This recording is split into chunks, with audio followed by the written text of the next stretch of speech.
There are many people who have the limitations in their minds, who have lost that fire in their eyes. Most people, ladies and gentlemen, go to their graves living a life far below their potential.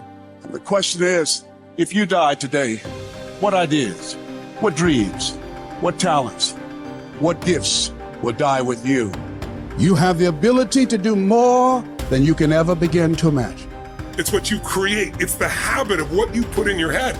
See, someone can tell you your whole life you're a piece of crap, and part of you goes, you're full of it, I'm gonna show you. Lots of people have done that. They never bought it. Or someone tell you you're beautiful your whole life, you go, I'm not really beautiful. So what people tell you doesn't matter at all. It's what you stack. It's what you assemble.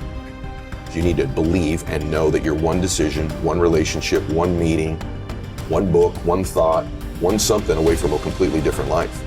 It's an effort play. If you don't have self-confidence, you've never kept the promises you make to yourself.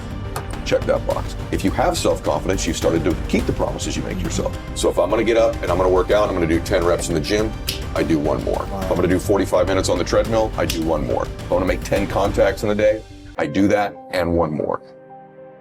There's a lot of times where I don't know how I'm gonna move forward, but I ask myself one question: can you take another step?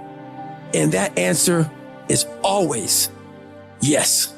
You're passing through that keyhole. But if you pass through it, then something massive opens up on the other side. And it is definitely the case that disciplinary institutions, universities, are exactly that, is they're places of guidance, and they're places to encourage people to develop the discipline that's necessary to see beyond the discipline. I mean, that's why we have disciplines, right? I mean, the words aren't there by accident. And once that discipline was established, then the disciplined mind could explode in every direction, which is precisely what happened. And that's the thing about growing up, is that when you're a teenager and a young adult, you have to sacrifice everything you could have been as a child to be the one thing that you're aiming at. But then that opens up, and the universities are part and parcel of that process. Change is automatic, but progress is not. Start today, right now. What do I really want in depth? What are the rituals that will get me there? And then get yourself to start a few of those actions and lock them in place. If you make the changes in yourself, you're going to be proud, and no amount of money or accolades from other people can mirror the feeling of being proud of knowing you've taken back control of your life. Everything in life is always changing. We don't have to work on change.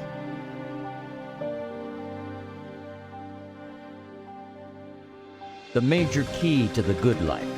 Every day in 1,000 different ways, we are trying to improve ourselves by learning how to do things. We spend a lifetime gathering knowledge in classrooms, in textbooks, in experiences. Now, if knowledge is power, if knowledge is the forerunner to success, then why do we fall short of our objectives? Why, in spite of all our knowledge and in spite of our collective experiences, do we find ourselves aimlessly wandering, settling for a life of existence rather than a life of substance? There may be many answers to this question. Your answers may be different than your associate or your spouse's or your friends. The fundamental answer is the absence of discipline. Applying all that we know. Discipline. Self-discipline. We might add one more word here: consistent.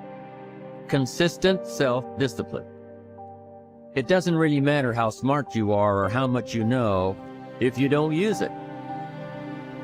And once you're disciplined, like you're like a sharpened sword, man, like a well-tempered blade, and then you can go out there and operate in the world.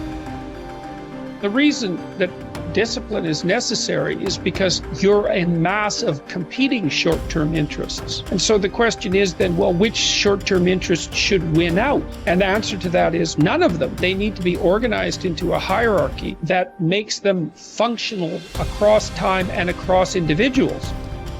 Get it really simple, things you do right now to change your life. You can go to experience it that day, and then you get momentum. Day 1, day 2, day 3, day 4, and all of a sudden now what used to be hard to do is easy to do. And I think for anyone, you got to understand, anyone can learn anything. And I'm just not willing to settle for a life without passion and aliveness. That's just like, there's so much to learn, there's so much to grow.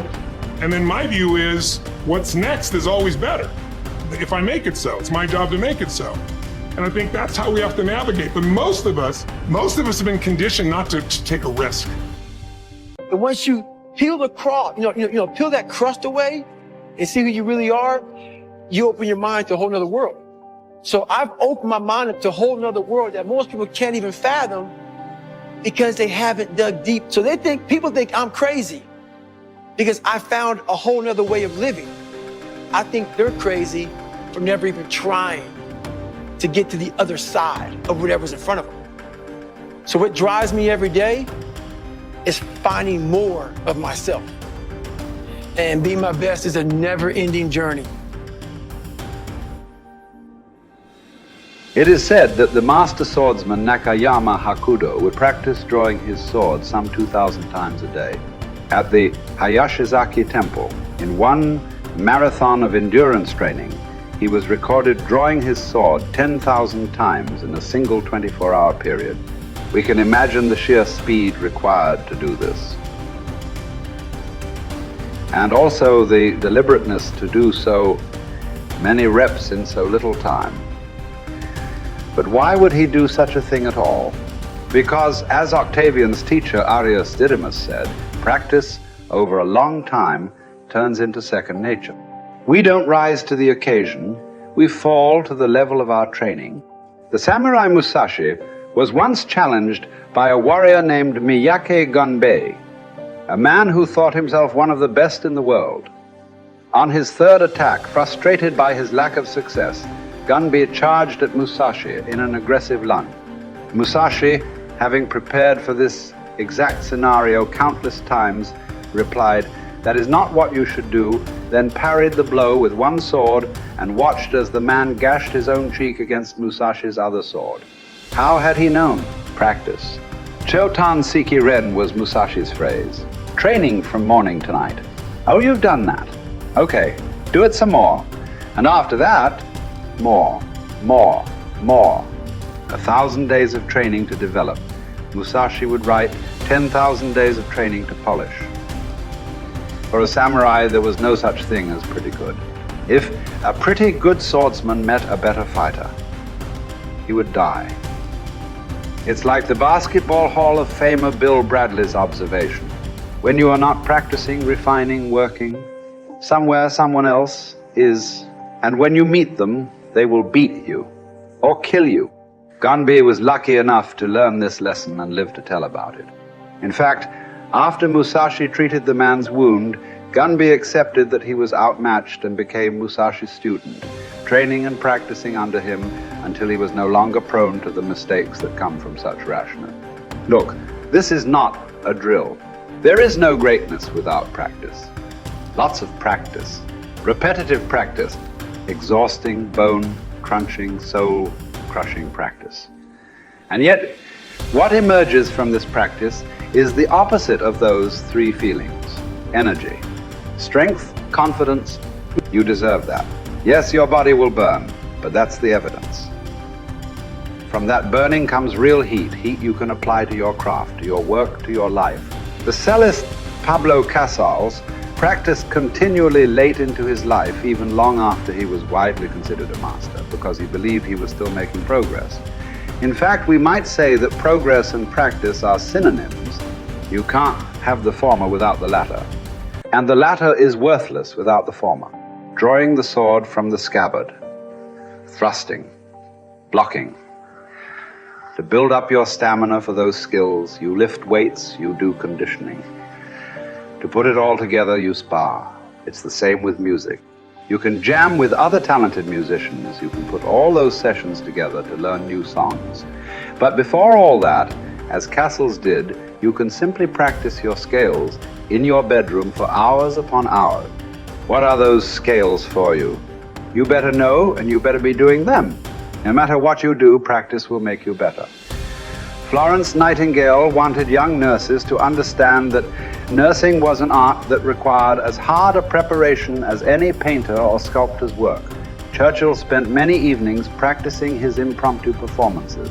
Only you know what it will look like to train in your art like a samurai, an Olympic athlete, a master in pursuit of excellence. Only you will know what you need to practice from morning until night. what to repeat 10,000 times. It won't be easy, but in that burden is also freedom and confidence. The pleasure of the flow state, the rhythm of second nature, the quiet calmness of knowing that from the practice, you'll know exactly what to do when it counts. The pride and the dependability of doing it too.